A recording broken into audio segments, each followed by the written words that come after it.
Please don't let him kill me. Those were the words I whispered into the phone the night my marriage finally broke apart. I can still hear the glass shattering behind my voice, the screaming, the fear. Real fear, the kind that doesn't fade even after everything is over. 10 minutes later, my father walked through that door, and the man I married was on the kitchen floor with my father's knee against his shoulder blade. He kept yelling that the old man attacked him. But the deputies weren't looking at him. They were looking at my dad. One of them noticed the way he controlled Derek's wrist without hurting him. The positioning, the calm breathing, the awareness. Military men recognize certain things in each other, even decades later. The deputy looked at him and asked, "Sir, were you service?" My father stared straight ahead. "Retired Navy." That was all he said. He didn't mention the SEAL teams, didn't mention Afghanistan, didn't mention the men he buried. At his age, he'd learned that silence was easier, especially when you spend most of your life trying to forget. 3 months earlier, none of us would have believed it could end this way. Especially not Derek. Derek Coleman was 39, tall, expensive haircut, white teeth, loud opinions about everything. He sold luxury trucks outside Wilmington and walked into rooms like the world owed him applause for showing up. When I brought him home, my father tried hard to like him. I think he wanted to. After my mother died from breast cancer 12 years ago, I was all he had left. So when I came home smiling like a teenager again, he let a lot of things go. The bragging, the drinking. The way Derek interrupted me constantly. The way I laughed nervously when he teased me. I told myself every couple had rough edges. That was my first mistake. My father is Walter Hayes, 68, a retired widower living in a small coastal town in North Carolina where everybody fishes, everybody goes to church on Sunday, and everybody pretends family problems stay behind closed doors. Most people in town just know him as the quiet old man with the pickup truck and the Labrador named Duke. They see him buying tomatoes at the farmer's market, fixing lawnmowers for neighbors, sitting alone at the diner every Thursday drinking black coffee. That's all they see.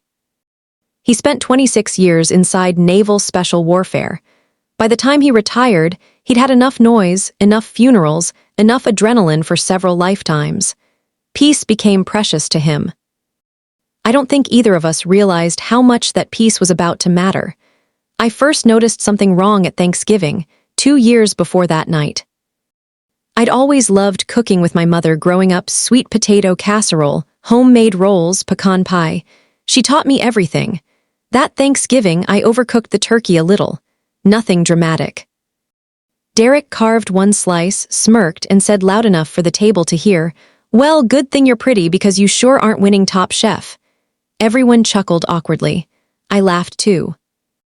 But my shoulders tightened before the joke even landed, like I'd been hit before it hit me. My father noticed. Years in the teams teach you to watch tiny reactions, and tiny reactions tell the truth. After that, he started paying closer attention. At Christmas, Derek mocked the sweater I wore. At Easter, he snapped at me because I forgot ice for the cooler. At family dinners, he corrected my stories constantly. "That's not how it happened, you always exaggerate. Emily's terrible with details asterisk." Small humiliations, constant little cuts. And every time I smiled through it, that worried my father more than if I'd fought back. One July evening, we went over for a barbecue at his place. Nothing fancy, just burgers and corn and a couple neighbors. Derek had already been drinking before he arrived. I could smell the whiskey under his cologne. He watched my dad flip burgers and laughed. "You know, Walt, you're the calmest old man I've ever met." My father smiled politely. "That's supposed to be an insult," Derek pushed. "Just saying." Most retired military guys never shut up about it. You barely mention it. "What did you even do in the Navy? File paperwork?" More laughter from the neighbors. My father just shrugged. "Something like that." Derek kept going, pointing his beer bottle. "Emily acts like you're some kind of secret badass." I said, "Derek, stop." He grinned wider. "What, I'm kidding." I think old military stories are mostly exaggerated anyway. The backyard went quiet. My father just flipped another burger. No reaction. That frustrated Derek more than anything. Men like him feed on reactions, and without one, they feel invisible. A few minutes later, I went inside to help carry plates. The moment we were alone, I whispered, "I'm sorry." My father looked at me carefully and saw the faint bruise on my wrist, half covered by makeup. "What happened there?" I pulled my sleeve down fast. "Nothing, Emily." "Dad, please." That word, *please, wasn't defensive, it was afraid, and in that moment he knew, maybe not every detail but enough. That night, after we left, my father sat alone in his garage with Duke asleep beside his chair, rain tapping the roof. He opened an old wooden chest he hadn't touched in years, photographs of men long gone, challenge coins, medals, a folded flag, and one laminated card with emergency communication codes. When I was 16, he'd taught me basic safety signals, just precautions. If I ever felt unsafe and couldn't speak openly, I could send a coded phrase. We treated it like a game back then. But he made me memorize one rule. If I ever sent the real distress code, he'd come immediately, no questions asked. I remember rolling my eyes at 16. "Dad, you watch too many spy movies." Maybe he did, or maybe fathers just know the world better than daughters wish they did. That night around midnight, I texted him, "Dad, can you send me Mom's peach pie recipe?" And underneath it, the code. His blood went cold instantly. He told me later, 26 years of training woke up inside him in that second. Calm, focused, cold, he didn't go for revenge. He went because his daughter was afraid, and fear changes a father into something dangerous. He drove through the dark with the wipers working overtime, dispatch on speakerphone. Possible domestic assault in progress, female victim inside. Male suspect intoxicated. When the dispatcher asked if he was armed, he said yes, but that he didn't intend to use it unless absolutely necessary. That part was true. People imagine retired military men are eager for violence. Most spend the rest of their lives trying to avoid it. By the time he reached my neighborhood, the rain had eased into a drizzle. Every light in the house was on. He could hear yelling before he even got out of the truck. He crossed the yard quietly. At 68, his knees ache and his shoulders pop. But the training never fully leaves the important parts: awareness, balance, timing. Through the front window, he saw me backed against the kitchen counter. Crying, my lip bleeding, Derek screaming inches from my face with glass shattered across the floor. Derek grabbed my wrist hard enough to make me stumble. My father said later that something inside him went still. Not angry, protective, like watching a wolf near a child. He came through the side door silent, no yelling, no threats. I didn't even hear him until I looked past Derek and saw him standing there. "Dad," Derek turned around laughing. "Look who's here." "Captain America." My father just kept walking. "Step away from her." Derek scoffed, took 2 aggressive steps toward him, and that was his mistake. One movement. My father redirected his arm, rotated behind him, and put him face first on the kitchen floor before he understood what was happening. He pinned Derek's wrist carefully, firmly, not enough to break it, enough to control him completely. "You're hurting me," Derek yelled. "You're not hurt," my father said. "You're restrained." The whole thing lasted maybe 30 seconds before the deputies came through the door. My father raised one hand immediately. "Victim secure. Suspect restrained." The older deputy looked at him the way you look at someone you recognize without knowing their face, calm breathing, controlled restraint, military. He asked my father to stand slowly. The moment the pressure lifted, Derek rolled over screaming that the psycho attacked him first. Nobody listened. The deputy looked past him, straight at me. "Ma'am, are you injured?" "Yes." That single word changed everything in the room. They cuffed Derek while he shouted that he'd been attacked, that I couldn't let this happen, and I just collapsed against the counter, years of fear pouring out at once.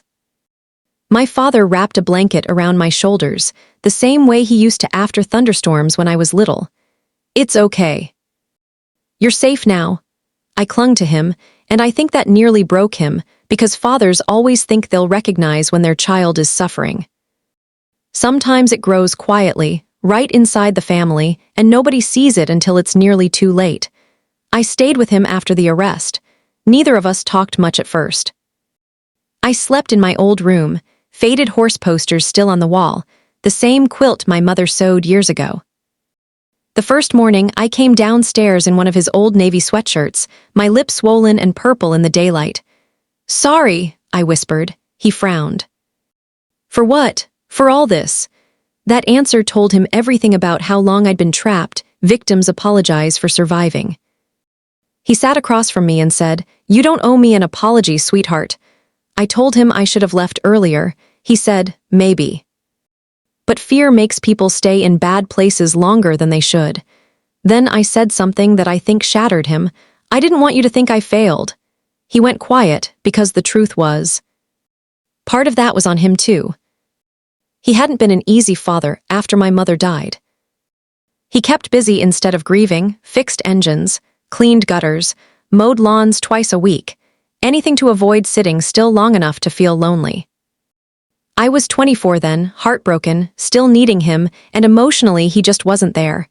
Not cruelty, just distance, and even adult children notice that more than parents realize. A few days later, we sat on his back porch watching rain drift over the marsh, Duke chasing squirrels through the wet grass. I finally started talking, really talking. "He wasn't always like this," I said. "At first he was charming, funny, protective. That's usually how it starts," my father answered. "After we married, little things changed. He criticized my friends, then my clothes, then how I talked. If dinner wasn't ready on time, he'd get irritated. If I disagreed with him in public, he'd punish me for it afterward. Silent treatment first, then yelling. Then the first time he shoved me, he cried and said he was stressed, said it would never happen again. My father closed his eyes. Classic cycle, apology, excuse, temporary kindness, escalation. I told him I kept thinking if I just got calmer, or better, things would go back to normal. "That's not how men like Derek work," I said. "I know that now." The hardest part wasn't the fear. It was the shame. I told him I was ashamed people would think I'd chosen the wrong man. He said everybody chooses wrong sometimes. I said, "Not Mom." That one landed hard, because my mother had been warm where he was disciplined, gentle where he was cold. I think I inherited her softness, and maybe that softness made me vulnerable to a man who mistook kindness for weakness. A few days later, Detective Sarah Bennett came to the house. Mid-40s, no nonsense. She told us they'd gone through Derek's phone and laptop and already had evidence of ongoing abuse. Then I told her there was more. I pulled an old flash drive from my purse. "I started recording arguments months ago." The room went silent while she played it. 40 seconds, Derek screaming, things breaking, me crying. Then one sentence on that recording made my father's blood freeze. "If your father ever interferes, I'll make sure he regrets it." The detective took off the headphones slowly. "That's going to help your case." I told her I knew recording him was wrong. She shook her head. "No, honey, surviving isn't wrong." I needed to hear that more than I expected. That night, my father sat alone in the garage for a long time. He told me later that the arrest had cracked something open in him, old memories of young men overseas, of notifying parents their sons weren't coming home, of staying emotionally detached, because that's how soldiers survive. He wondered if he'd done the same thing as a father, compartmentalized too much. I found him there in the dark. "Can't sleep either?" I asked. He shook his head. We just listened to the rain for a while. Then I asked him something nobody had in years. "Dad, were you scared overseas?" He gave a small, tired smile. "All the time," I said, "but you were a SEAL." He said, "Fear doesn't disappear because of training. What matters is what you do while you're afraid." I told him, I was afraid every day with Derek. He reached over and squeezed my hand. "You don't have to live afraid anymore." And for the first time since I was a little girl, I leaned against his shoulder and cried myself to sleep. Derek's preliminary hearing came in late October, one of those gray, damp Carolina mornings that settles into your joints. I sat outside the courtroom with both hands wrapped around a coffee cup. Inside, Derek looked smaller than I remembered, not physically, spiritually. His expensive suits were gone, his hair unwashed, dark circles from weeks in lockup. His parents sat behind him looking exhausted. I actually felt sorry for them. No parent raises a child hoping he'll become cruel. His attorney painted him as the victim, a stressed husband, a successful provider, a man struggling emotionally. Then he turned toward my father. Mr. Hayes used excessive force, acting outside the law. My father stayed perfectly still. The prosecutor barely reacted because evidence doesn't care about performance. They presented my injuries, the photographs, the recordings, the medical reports, the neighbors' statements. Then came the body cam footage. The courtroom watched my father restrain Derek without ever striking him. Calm, controlled. Just containment, while Derek shouted drunken threats, and I cried against the counter with blood on my lip. The defense's case weakened right there, but Derek wasn't finished humiliating himself. On the stand, he blamed the alcohol, the stress, the marriage, me being too emotional. Then he looked straight at my father and said, "He brainwashed her against me." Something in me hardened. I stood up before the prosecutor even called me. My voice shook at first, then steadied. "No, my father didn't brainwash me." I took a breath. "He saved my life." The courtroom went silent. I described the years of emotional abuse, the insults, the isolation, the walking on eggshells every single day. Jurors looked visibly moved. One older woman wiped her eyes. And then I said something that I think nearly broke my father all over again. I stopped recognizing myself during that marriage. War wounds soldiers. But abuse erases people slowly, while they're still alive. During the recess, the prosecutor found my father near the vending machines. "You were special warfare, weren't you?" He nodded. "My brother was Marine Recon," she said. Then, more seriously, "Your restraint that night probably saved her case. If you'd lost your temper and beaten him badly, the defense would have shifted focus onto you." He told me later that revenge feels satisfying for a moment, but control protects people longer. It took him decades to fully understand that. The sentencing hearing came 6 weeks later. I almost didn't go, but I needed closure. That morning, my father climbed into the attic and pulled out his old Navy dress uniform. The same one he'd worn at my mother's funeral 12 years earlier, the only time since his retirement. He pinned the medals back on one by one. He told me once he never liked medals much. Metal can't bring people back, but they matter to civilians. They remind people that sacrifice existed before comfort became fashionable. When he walked into the courthouse in full dress whites, conversations stopped. Even I stared. "You never wear that," I said. "I know. You look different. Maybe I am. Or maybe I was finally seeing all the parts of him he'd spent years hiding." Derek looked stunned the moment he saw him, not afraid of violence, afraid of something more humiliating.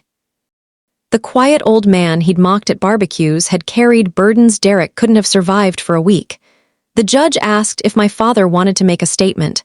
He stood slowly. "I spent most of my life around violence, war, death, fear, loss, and one thing I learned is this." He looked at Derek. "Strength has nothing to do with making people afraid of you.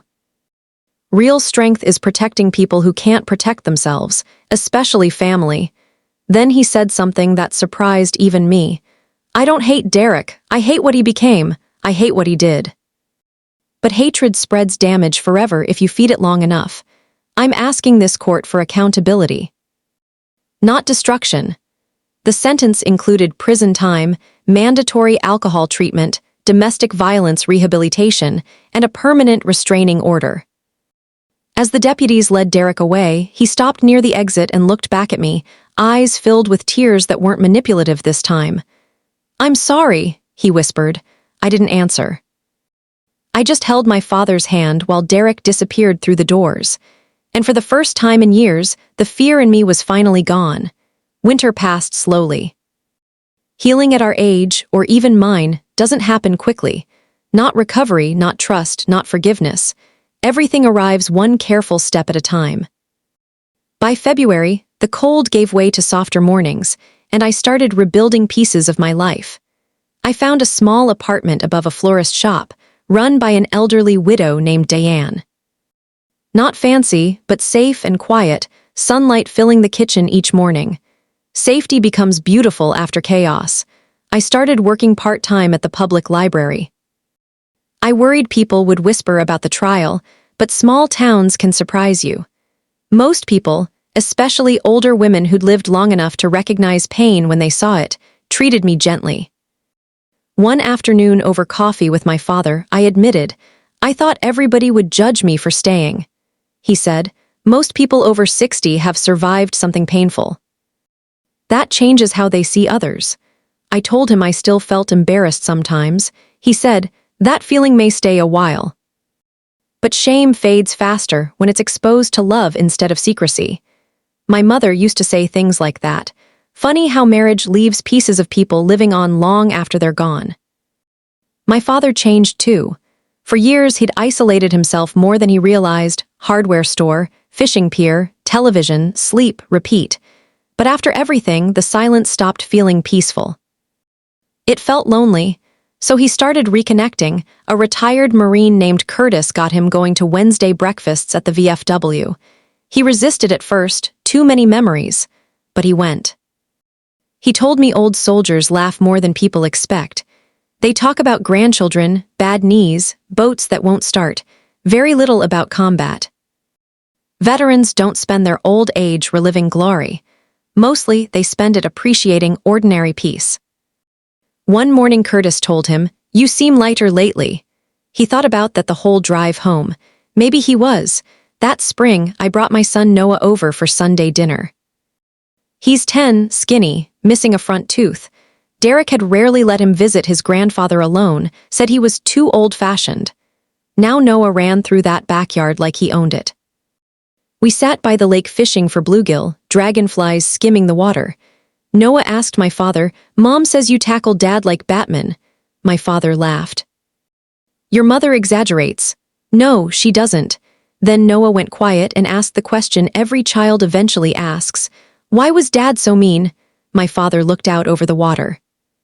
Sometimes people carry anger they never learned how to control. Did he hate Mom? No. That's what makes it sad. Then why hurt her? My father thought about all his years studying violence in every form and answered as simply as he could. Some people confuse love with ownership. Noah considered that seriously, then nodded the way kids do when they understand more than we expect. My father handed him the fishing rod. You know what real strength is? Making people feel safe around you. Noah caught a tiny bluegill 15 minutes later, and at 10 years old, he already handled disappointment better than a lot of grown men I'd known.